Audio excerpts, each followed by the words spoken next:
Bonjour à tous. La dernière fois que nous nous sommes vus, je vous avais proposé un schéma de couleur amusant pour votre Black Templar. Aujourd'hui, je vais essayer d'en trouver un peu plus sérieux. Mon idée pour ce schéma de couleur, c'est de garder l'armure blanche comme la dernière fois et faire les détails tels que le tabard et les épaulières en rouge. Pour la figurine, on reste sur la même boîte de Crusader. Je vais prendre un Space Marine et je vais aller chercher la pose où avec son bras gauche il va pour dégainer son épée tronçonneuse. Pour le pistolet, je vais essayer d'en trouver un où le Space Marine le pointe vers l'avant. Alors mon souci c'est que pour mon Black Templar là, son épaule, l'épaule que j'aimerais prendre, elle tourne vers le côté, donc là son flingue normalement il est par là. Sauf que moi j'aimerais qu'il soit bien droit comme ça, et il est dans sa marche, et il a son bolter devant. Donc ce que je vais devoir faire, c'est prendre un peu de green stuff, et lui refaire son épaule. Alors c'était le premier coup que je coupais de cette manière là, donc le milieu du bras il a pris un peu cher. J'ai un petit peu défoncé un petit peu trop de plastique, et en regardant du coup avec la pâte à fixe pour voir comment je pouvais le placer, je me suis rendu compte qu'il va me falloir que dalle de green stuff, donc j'en ai encore sorti 4 fois de trop. Et bien le travail avec la green stuff c'est fini, j'ai mis un petit coup de colle plastique au niveau du bras, là où j'avais coupé, pour essayer de faire disparaître les petits creux en faisant fondre un peu le plastique.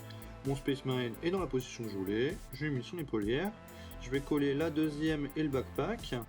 La tête, comme d'habitude, je vais la mettre sur une pique pour la faire de côté. Et on se retrouve pour le socle. Maintenant pour la base, comme d'habitude, de l'écorce de pin, du mini-put, de la colle blanche, et c'est parti. Donc, mon objectif pour le Space Marine d'aujourd'hui, c'est de le rendre un peu comme celui-là, assez blanc, mais avec le tabard rouge. Le souci, je me suis rendu compte qu'en fait, salir du blanc, soit c'est moche, soit c'est moche. J'aime vraiment pas la manière dont je salis mon blanc. Donc ce que je vais faire, c'est que je vais partir sur une base d'armure métallique, donc rien à voir. Je vais essayer peut-être avec un lavis noir de me rapprocher plus de ce que fait Game Workshop sur ces Black Templars ou par exemple des chevaliers gris, ce qui fait de faire une armure en métal, mettre un lavis dessus pour rendre un autre effet dessus. On va partir sur une armure de chevalier un peu plus foncée, tout en gardant l'idée de base d'avoir le long tabard en rouge. Donc ce que je vais faire, c'est utiliser de chez Vallejo le métallique. Je vais utiliser du rouge, le Méphiston de chez Citadel. Bon, on va voir ce que ça donne. Voilà. Pour tout ce qui est peinture métallique, j'étais habitué à la peinture de chez Citadel. Mais là, avec cette Vallejo Dark Gunmetal, j'ai été agréablement surpris. Le rendu est nickel, l'armure est sombre à souhait, je n'aurais même pas besoin de mettre de lavis Black Templar pour que ça rentre bien. Maintenant pour le rouge, 2 petites couches de Méphiston Red, et après je passe au Réo. Maintenant, je passe Oreo, Evilson Scarlet pour la première couche, Wild Rider Red pour la deuxième.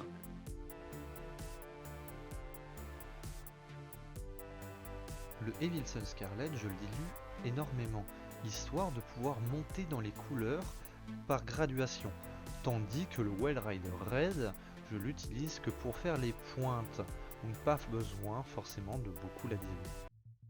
Pour l'intérieur des épaules, j'ai utilisé du Screaming Skull, et pour l'Aquila, j'ai réutilisé ce même Screaming Skull avec un lavis au contraste Skeleton Horde, et ensuite un Réo en Screaming Skull. Pour mon cuir, j'ai utilisé que 2 couleurs, un Dark Flesh Tone pour faire toute la couleur principale, et pour les réaux, un Beastie Brown. Au départ, lorsque j'ai peint la couleur métallique de l'armure, je ne devais pas y apporter de lavis. Je la trouvais assez sombre comme ça, je voulais plus y toucher. Et après je suis tombé sur la peinture contraste. L'armure est magnifique, j'adore le rendu grisé, ça rehausse la couleur de l'armure, ça estompe les petites paillettes de la peinture métallique. J'adore le rendu, j'ai noté la recette, je la réutiliserai. Pour le casque, ce fut assez simple. Ma couleur métallique, je l'avais déjà, il ne me restait plus qu'à faire les petites lentilles. Pour les petites lentilles, je me suis pas embêté, je les ai faites en blanc au départ, ensuite j'ai mis du Tesseract Glow de chez Citadel, et pour foncer les contours des lentilles, j'ai été émettre de la contraste Dark Angel. Je me rends compte que pour la réflexion de la lumière, j'ai été un petit peu trop loin, on la voit jusqu'au dessus de son nez. Pour le socle, je ne me suis pas embêté, j'ai utilisé de la peinture texturée avec un brossage à sec.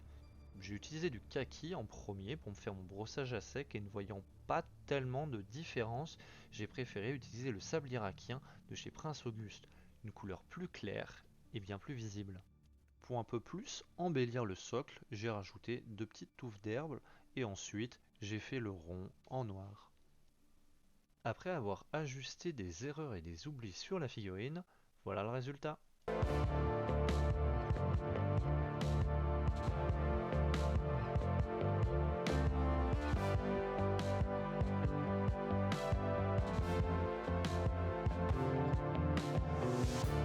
Merci à vous d'avoir regardé cette deuxième vidéo jusqu'au bout.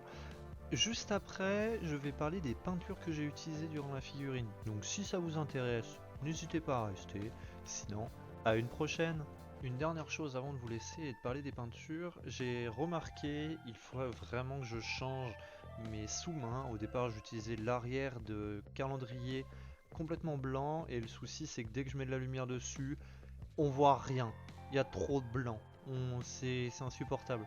Donc pour la prochaine vidéo, je vais essayer de me munir d'autre chose. Dans cette partie-là de la vidéo, je vais juste vous nommer qu'est-ce que j'ai utilisé comme peinture et de la manière, si j'ai eu une technique spéciale pour les utiliser. Alors pour l'armure du Space Marine, ça a été du Dark Gunmetal de chez Vallejo et la contraste Griff Charger Grey de chez Citadel. Première couche de gunmetal, pas forcément besoin de faire 2-3 couches. La peinture métallique, c'est une, ça tient nickel, pas de souci. Par contre la contraste, je l'ai pas utilisé, je l'ai pas dilué et je l'ai pas utilisé comme si ça avait été de l'Agrax ou une autre peinture. Je l'ai pas, j'ai pas badigeonné ma peinture et enlevé les excès. Non, là j'ai été doucement pour avoir l'effet gris que je voulais. Alors pour mon rouge, j'utilise 3 couleurs. Comme je disais tout à l'heure, j'utilise le Mephiston Red de bonne couche pour qu'on ait une autre base de rouge. Du Levilson Scarlet vachement dilué, histoire de contrôler ce que je mets comme réo. Et ensuite pour finir, le Wild Rider Red, c'est uniquement sur les arêtes et j'en utilise très peu. Pour l'intérieur des épaulières, j'utilise vraiment que le Screaming Skull. Il n'y a que pour l'Aquila où je vais utiliser le Skeleton Horde sur le Screaming Skull et ensuite faire un petit peu de réo en Screaming Skull. Alors mon cuir, c'est toujours une kata. Mon Dark Flesh Stone, je dois mettre 2-3 couches, ça fait comme mon rouge, histoire qu'il soit bien prenant. Et par contre, le Beastie Brown, je pense qu'à chaque fois je le dis 4 fois de trop. Elle est trop liquide cette peinture, donc ça fait pareil, je dois mettre 3-4 couches histoire de juste l'avoir en réo. Après là pour la peinture, pour la lentille du casque, je m'embête pas, je mets ma base en blanc, en dead white, ensuite j'ai mis un coup de Tesseract Glow et pendant que ça fait encore humide, j'y vais sur le contour, mais vraiment sur tout le contour de l'œil avec le Dark Angel Green.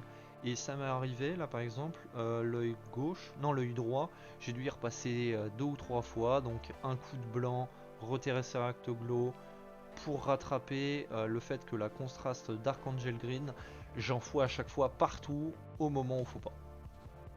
Pour le socle, je m'embête pas comme je disais, Armageddon Dust, par contre je le mets pas des gigapâtés, j'y vais doucement. Il y a certains endroits où je mets le côté granuleux et d'autres que je l'enlève.